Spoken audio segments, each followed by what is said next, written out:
Okay, this has taken me a while to film.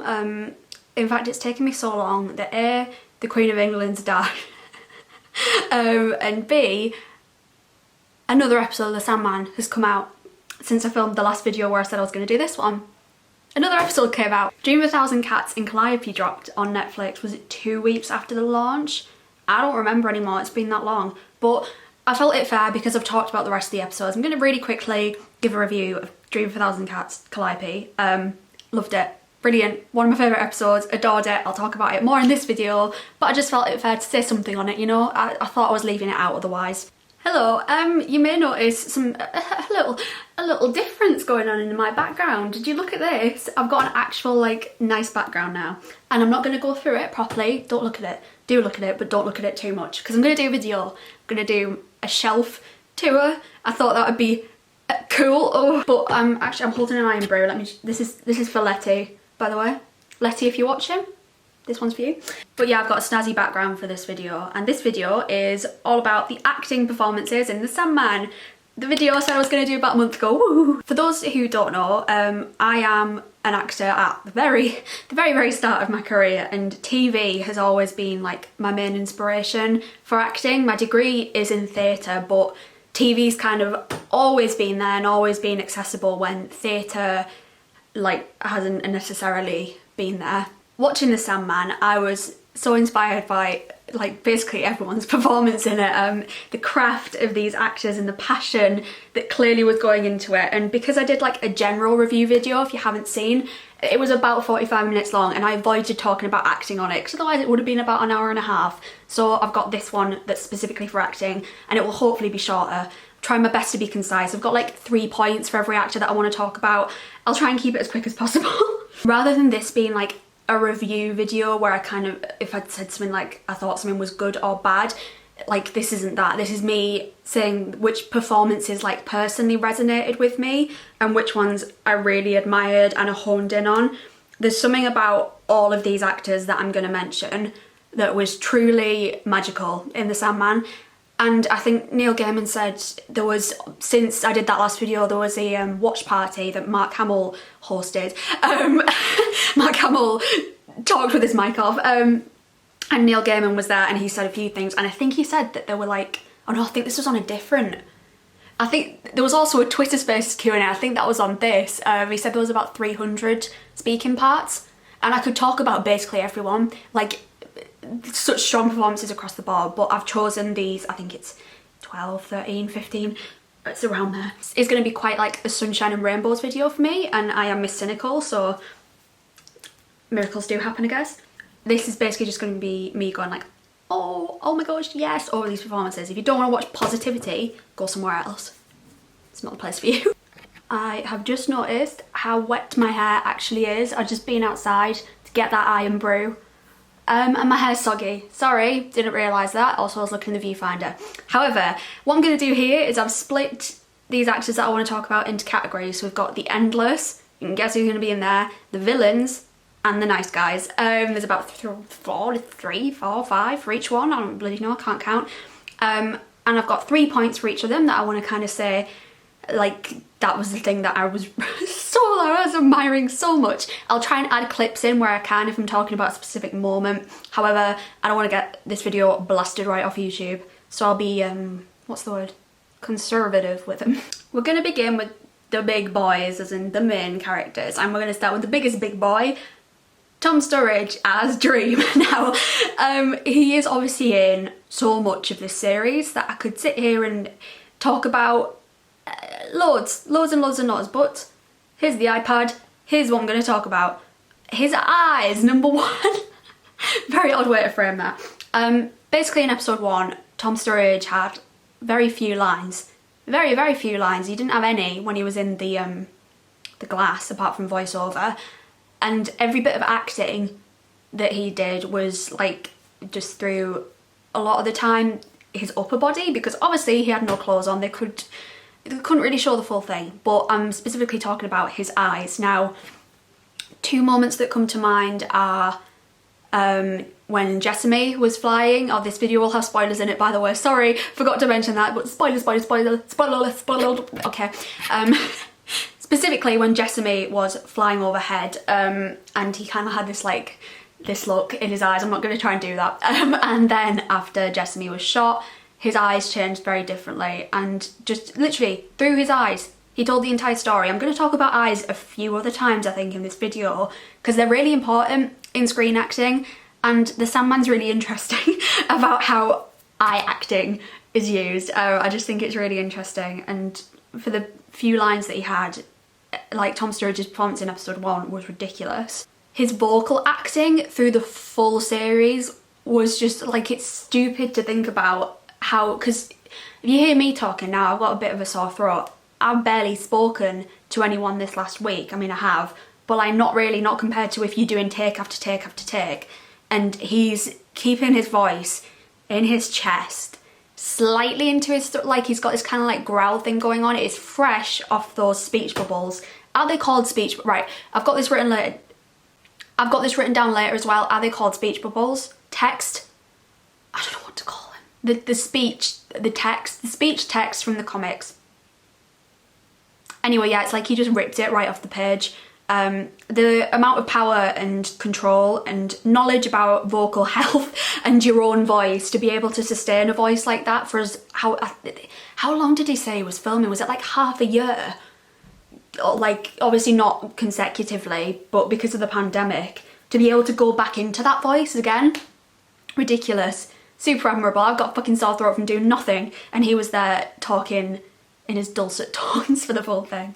And my last point for Tom is kind of like the absolute embodiment and dedication that he showed to the role. There was no Tom Sturridge there at all. Like, when you see Tom in interviews and stuff, he's a very, very, very, very, very different character to Morpheus. And I know, like, this is acting, this is what acting is, but just, he changed how his body looked, he completely changed his voice, like, why are we focusing? He just completely changed himself for this part, and it proper showed, and it proper paid off 100%. Just, Tom Sturridge was a marvel. Tom Sturridge was a marvel to the Sandman, honestly. I cannot see anyone else in that part, and I'm so glad he was cast. The next of the end list that I'm going to talk about is Kirby Howell-Baptiste as Death. Now, I'm gonna stick to talking about performances as much as I can in this video. Why is my camera doing this?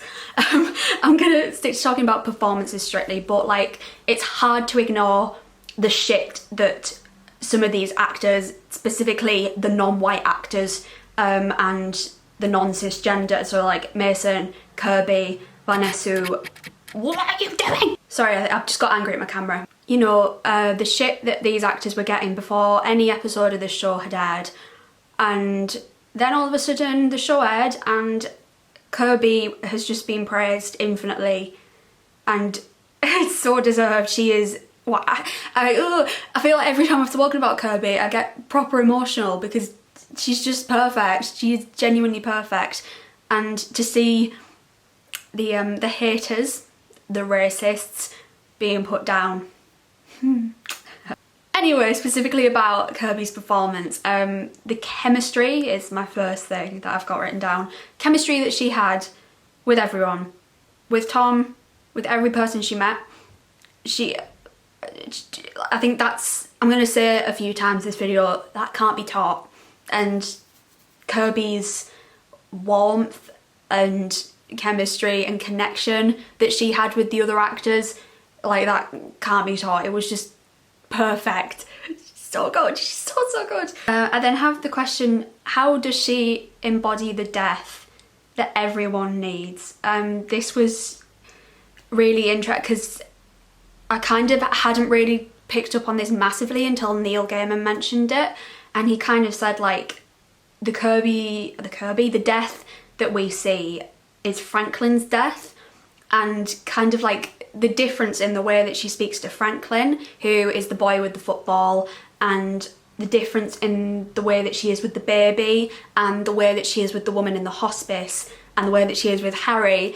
She takes on these, like, at the very core it is still Kirby's death, but the way she takes on these different kind of little personas in order to make the people who she is guiding away feel more comfortable and like, oh my god, it was just so good. Just very, very subtle little things that she did, like the silent one in the hospice. She just had this complete like radiance on her face and kindness in her eyes. With Franklin, she was a lot more playful. She brought her body a lot more into it.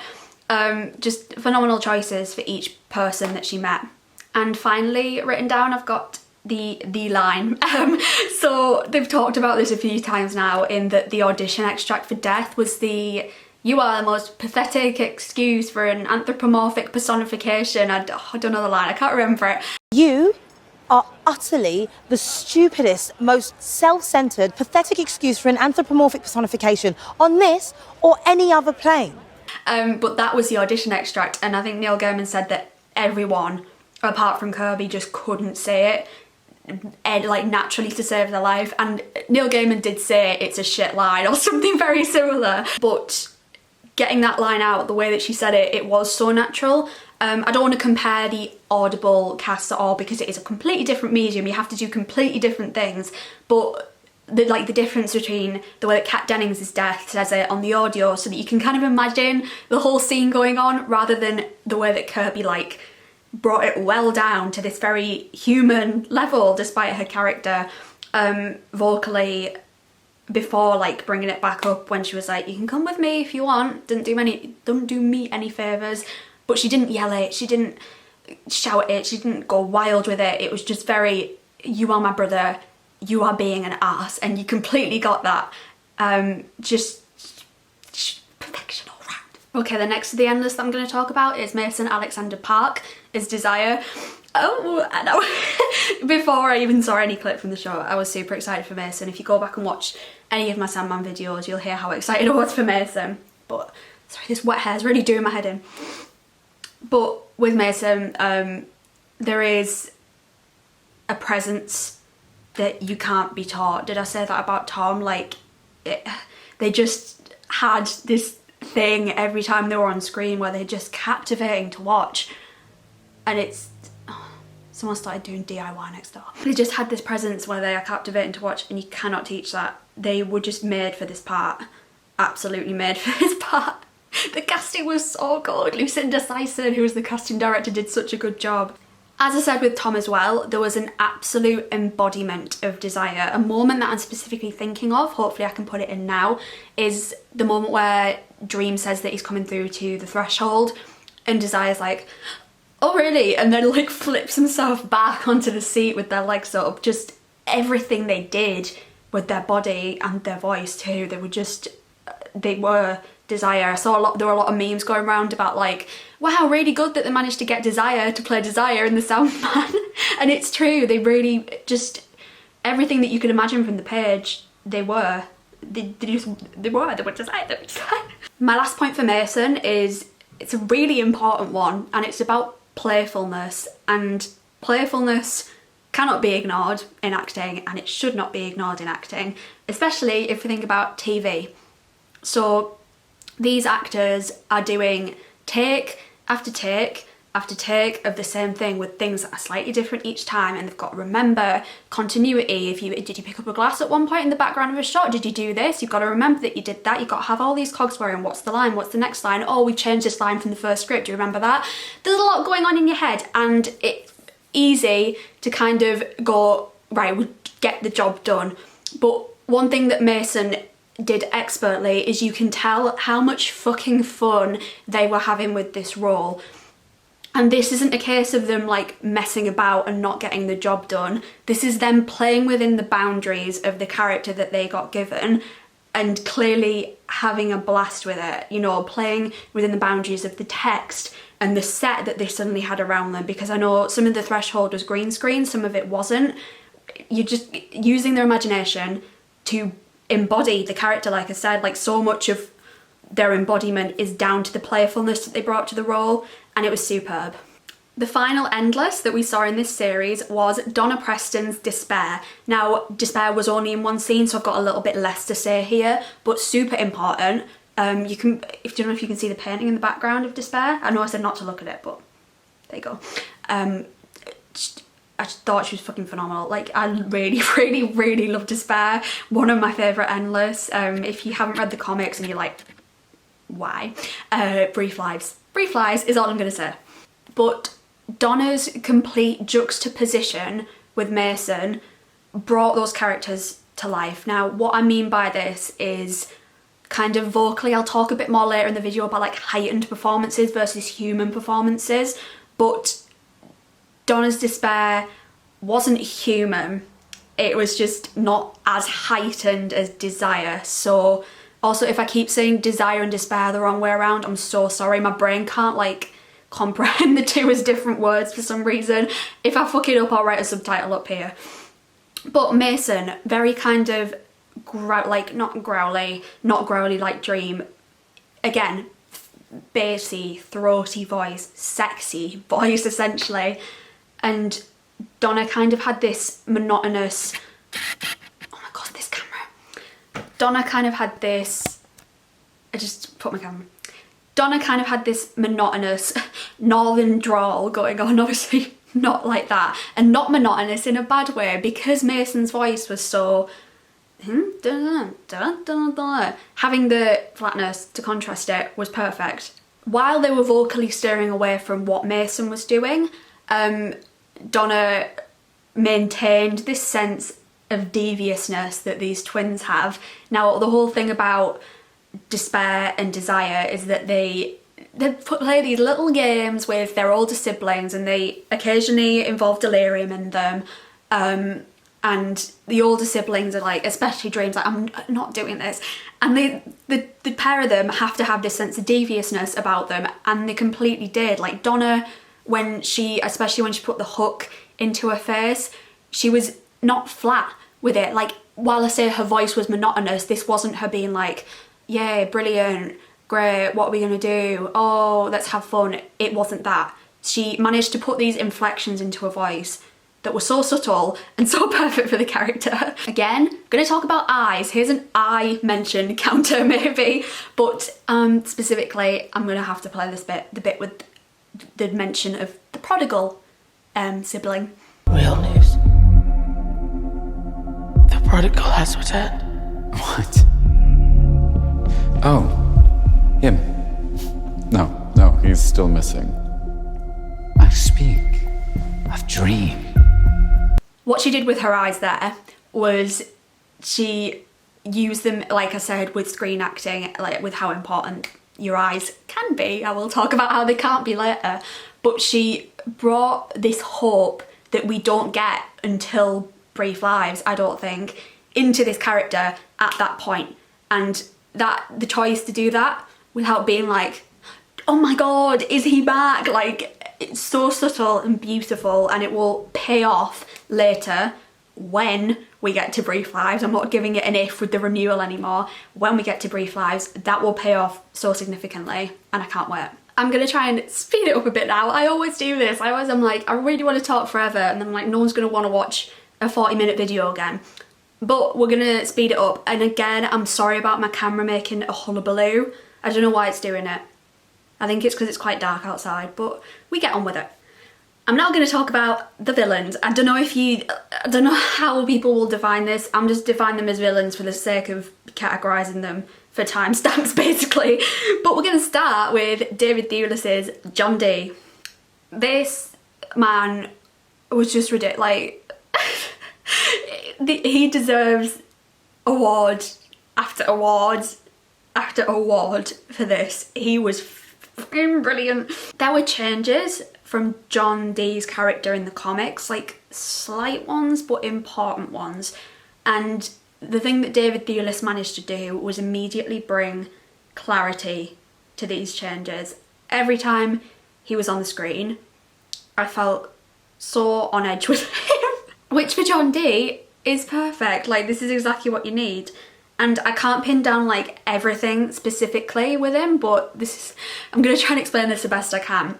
One really important thing that I think David Thewlis did was he had this kind of like teetering voice. It was never really in one place, like resonator wise. So when we speak, we've got different vocal resonators. We've got the chest, we've got like the nasal passage, the throat, which is an unhealthy way to speak, but for some characters have to do it. Like, yeah, your head, if you try and like play about with your voice a bit. If you want to have a go, you can see like, can I get my voice to go through my nose? Can you feel it vibrating in your nose? Can you feel it vibrating up there? Can you feel it vibrating in your throat? Can you feel it vibrating in your chest? Like, you can move your voice around a bit.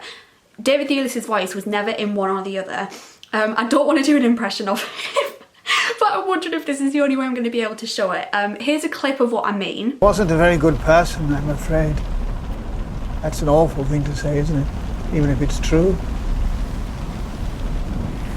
No. I have a mother like that too. Really? He kind of had, I don't know if you can like see what I mean here, he kind of had this thing where, I don't know how to do an impression of him. He kind of talked and then he went up and then he goes down a bit, and it's not just about pitch, it's where his voice is sitting in his body. It's never really up, it's never really down, it's always living about. I sound interesting, I sound odd, but he was never fixed. Like that, I think that's the thing about his performance. You just always felt, what the f are you gonna do? Like, boy. He also remarkably managed to gain sympathy for this character. Like in the comics, not once did I go, oh, John Dee, oh my god, John Dee. In this, you did, I mean, you really did. His connection that he had with his mother and the connection that he had with Rosemary and just the way he was in the diner, something about it. He was, you know, he's evil, you know, he is not a nice person with this Ruby, but there's something in him that he's doing and this unstableness that he's portraying that is just completely like, oh, I feel a bit bad for you, even though I know I shouldn't. Next is Boyd Holbrook's Corinthian.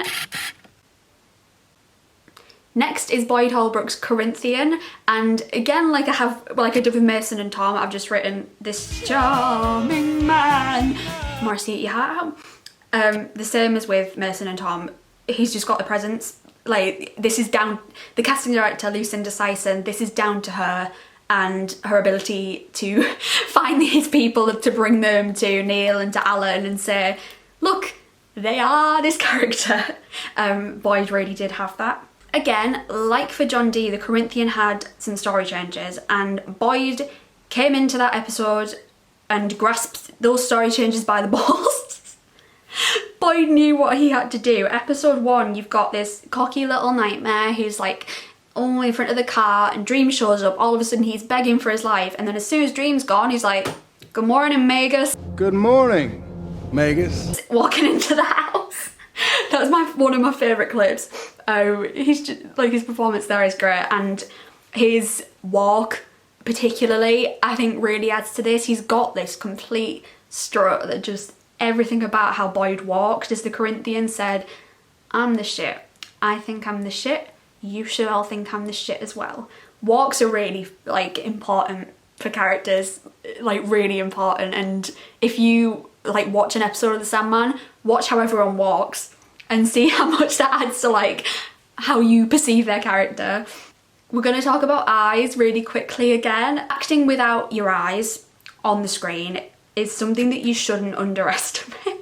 As I've said, it's done so much for Tom, for Donna, for Kirby. Like I've mentioned, the performances through their eyes. Boyd didn't, A, he didn't have eyes under the sunglasses, and B, he had sunglasses on. It's kind of a similar thing with David Tennant in Good Omens. Like, he didn't have his own eyes for Crowley, he's got yellow contacts in, and then he's got the sunglasses on top. So you got this kind of like, not comfort blanket, but this technique for screen acting that you kind of have to think of other ways that you're gonna get around this. And he did. If you watch what he does with his mouth, particularly, is really interesting. You can tell what he's feeling just from watching his facial muscles move. Like, it's ridiculous. He really, not compensates, but really kind of gets round knowing that he hasn't got the eyes to do the pleading and the begging, like in the first episode where he uses the rest of his body and his face, its facial muscles, Boyd's facial muscles, I liked that bit. He just uses them particularly well, and it's very, very good. My last villain that I'm going to talk about is Arthur Darvill as Rick Maddock in Calliope. Now, on the complete opposite plane to Boyd, his eyes, I'm not saying they did everything for him, but his eyes were so much of his performance. He kind of had this like switch between like a puppy dog I'll put a picture here, and then this like horrid creature who has become kind of like possessed by himself, oddly. It really well done. Really creepy. He was extremely unnerving, in the best way, of course. Now, this isn't to say that the other performances in the show weren't natural. Like, that's not what I'm getting at with this point, isn't this? But this is like a fantasy show. Some of these performances are gonna be heightened rather than, like, they're believable, but they're heightened. I'm thinking like Desire and Dream, based like The Endless, even some of the human characters or the human looking characters.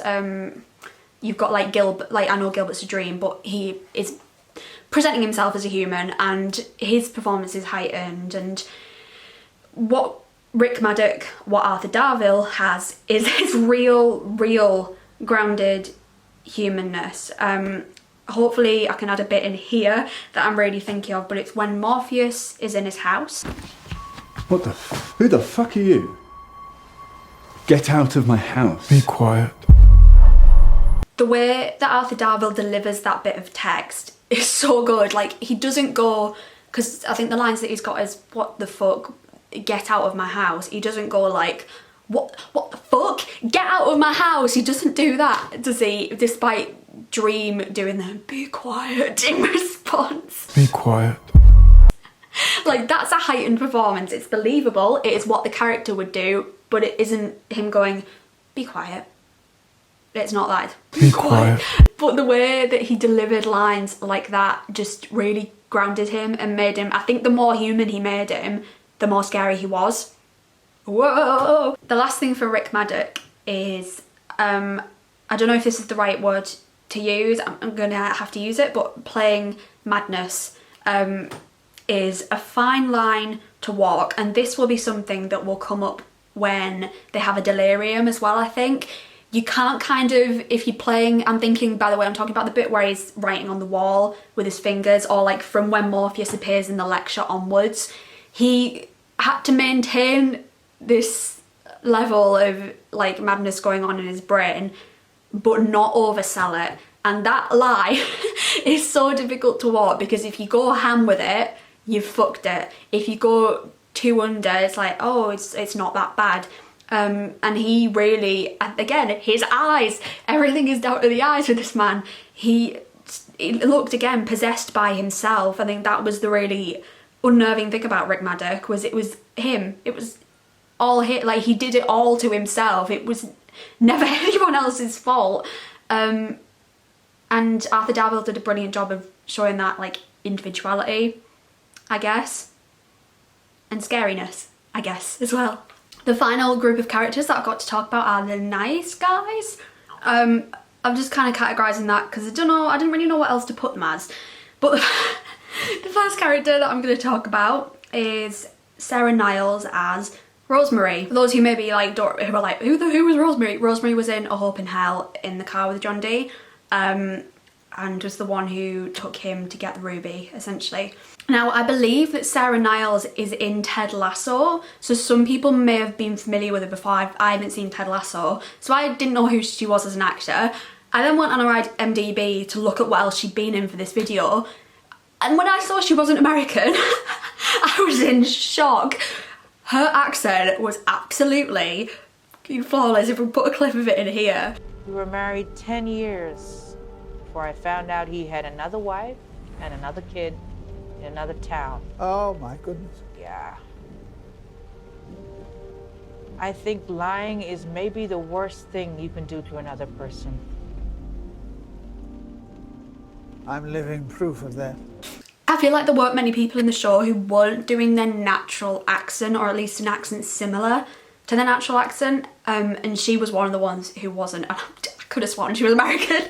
Maybe that's just my naivety, but yeah, I was like, oh, I'm shit at an American accent, brilliant. Back to Rosemary. So the way that I phrased this, I found it hard to phrase, but the kind of energy that she fought back with in the scene in the car in A Hope in Hell to David Thewlis's John Dee was remarkable. Now, as an actor, it's not about fighting the other person in the scene, that's not what I mean by this, but You've got kind of one thing that you can use as an actor is an intention, a specific intention that your character is trying to get out of the scene.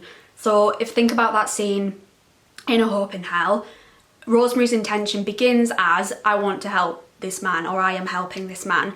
John Dee, his intention the whole time is, I need to get to this ruby, like I want to get to this ruby, that's where I'm going. His doesn't change. Importantly, Rosemary's changes from I want to help this man to I want to maintain a comfortable conversation with this man to I don't want to be fucking murdered by this man, which are all quite different intentions. Because John Dee, we know from seeing, isn't a self-aware character particularly, he's the one that's maintaining this camera. He's the one that's maintaining the tension in the scene. You know, he's the kind of switch that could flip at any time. What Sarah Niles as Rosemary had to do was keep bringing it back or flinging it into that tension. So because he was the constant, what she did, change the scene. If you get what I mean, if this makes any fucking sense, this might sound like nonsense, I'm sorry. But she kept it kind of bouncing in that car between heartwarming and oh shit, just from everything she did. Again, her eyes, brilliant eye performance. I love an eye performance, clearly. In those heartwarming moments, warmth spilled out of her, similar to Kirby Howell Baptiste. Like, she was a lovely character, and I am so glad she didn't die like she does in the comics, and I'm so glad the dog didn't die. I couldn't be more happy that both her and the dog made it out alive. Next up, we've got Ferdinand Kingsley as Hob Gadling, fan favourite Ferdinand Kingsley as Hob Gadling. So this man had 20 minutes of screen time, and he knew what he had to do. Carpe diem applies to Ferdinand Kingsley. He stole that role. He was like, here's this role that doesn't come back until like this tiny scene in Season of Mist, and then not for fucking ages, and I'm gonna grab it. I'm gonna make it mine, and it's exactly what he did. I'm thinking it must have been quite a fun challenge, a challenge still, but a fun challenge to have this character who is at heart always, like, he is the same person, he is Hob Gadling, but he changes persona. So the character's the same, the personas are different, but he always maintained this sense of Hob. And like, I don't quite know, like I can't quite pin down again, like I've said with a few, how he did that, but it just was him. Even when he was Sir Robert Gadling, it was still Hob. Like, it was still our lovely grounded little Hob. It's really important because of the character that Hob Gadling is, that Ferdinand Kingsley kept the performance grounded and not, this is the thing, he is a heightened character because he's immortal, yet he still has a very strong sense of humanness coming through, and it was really important that Ferdinand Kingsley kept this really strong sense of humanness. You know, he smiles a lot, and he laughs, he's funny, he makes jokes, which is something that with the character that we always see him with, Morpheus, he's not fucking doing that. He's sat there like, my boyfriend. Basically, like, it's just another piece of perfect casting. Like, so many of these are to do with Lucinda Sysons being brilliant. And she has just been brilliant. It's been brilliant. Very quickly, as an honourable mention, we have someone who had very little screen time again, and that is Anna Bomo as Galt.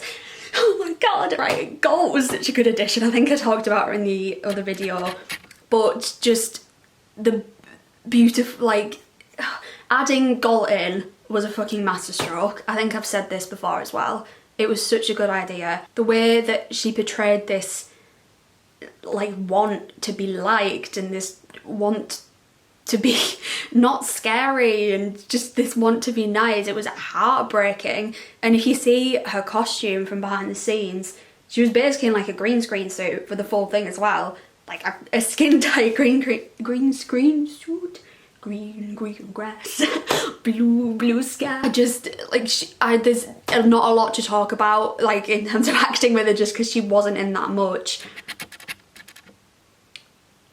but her performance is beautiful.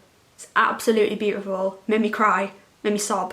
So many of them did. Sob Gadling. And that's my chat on the performances. Like I said, it's not really an opinion thing because it's not really like an opinion thing because it's just me saying things they did. Like, everything that I've said, they did. Like, it's not a question of no, they didn't. It's just the techniques that you could kind of see that they were using and how they acted the parts and how much that's resonated with me. The importance of eyes will never leave me after seeing the performances in the Sandman. So thank you, Sandman. I've got a few more like fun little videos coming up. One is Sandman related. It's just a very different kind of video. I'm gonna go and probably work on that a bit more now. And I'm sorry about the light in this video. Let me show you what it's like outside. Look at that, like you can just see the rain outside and how dark it is around my window. I've been fighting with the sun, coming in and out of those clouds the entire time. And also the chair I've been sat on. Don't know where you can see it because of how dark it is. Not the comfiest chair I've ever sat on. So I will not sit on that again. It's very dark. It's very cloudy. Autumn is on the way. Woo! Which is great, just not for filming videos. Because I don't know where I stand with the lighting. Thank you for watching. Hope you enjoyed my, as I called it, my sunshine and rainbows video. And I will see you next time. Bye!